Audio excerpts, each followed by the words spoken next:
ลจากพายุครับโลบูครับ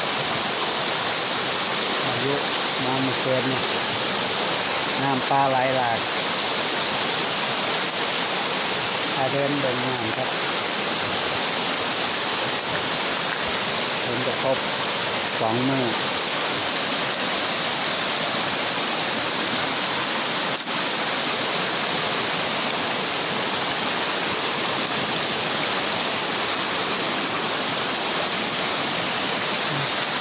อย่างนี้ขนาดมันเห็ดของมันอย่างนี้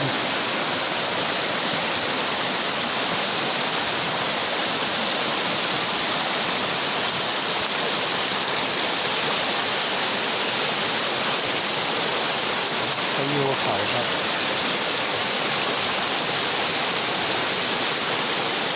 น้ำนองเลย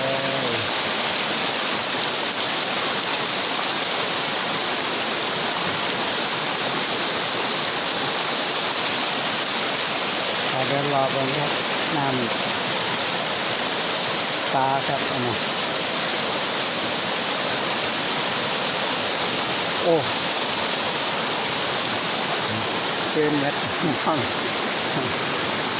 มาได้ใส่เนี่ยมีน้ำครับมีน้ำถึงเกินเม็ดขาดกระขาด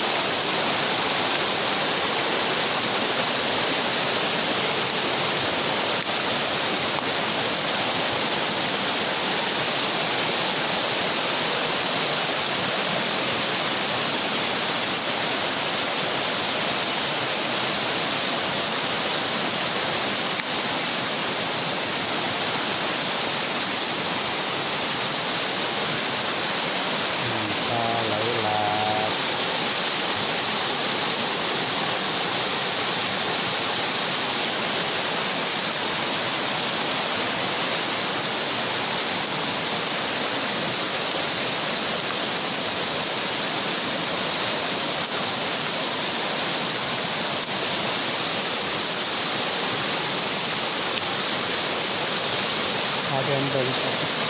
น้ำปลามาเมื่อคืนนะครับตกครับตกเนี่ยฝน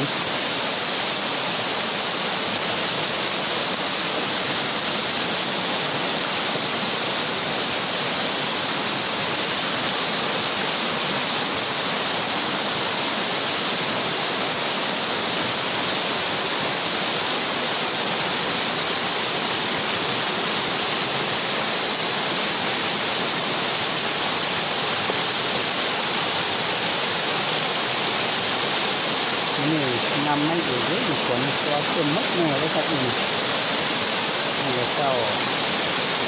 6:25 ครับ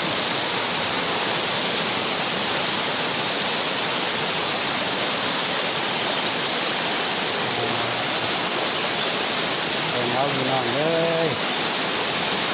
น้ำปลา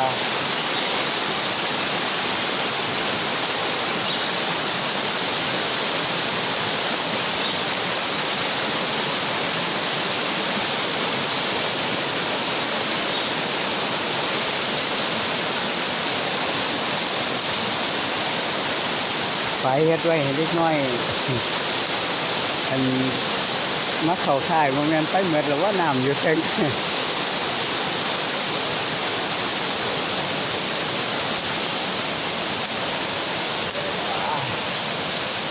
เป็นขบแห้งพี่น้องเลย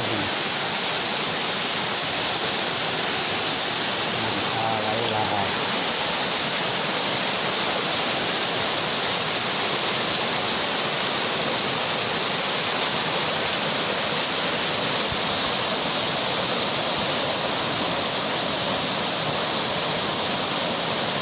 แห้งมันขยันครับพี่น้อง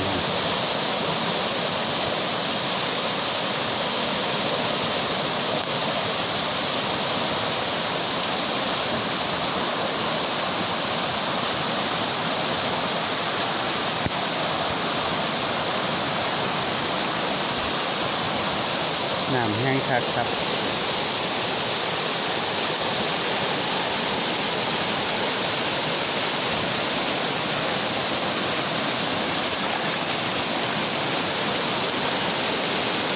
น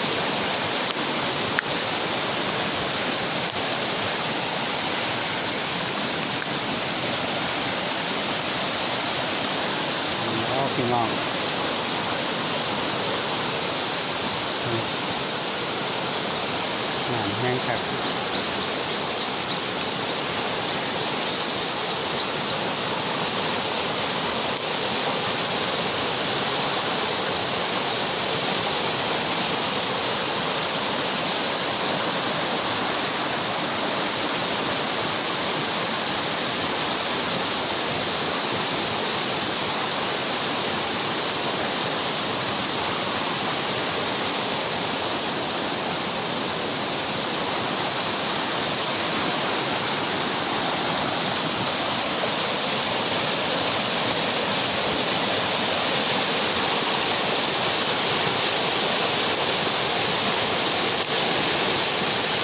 ใช้งานได้ยังหนึ่งครับลดลงแหนครับ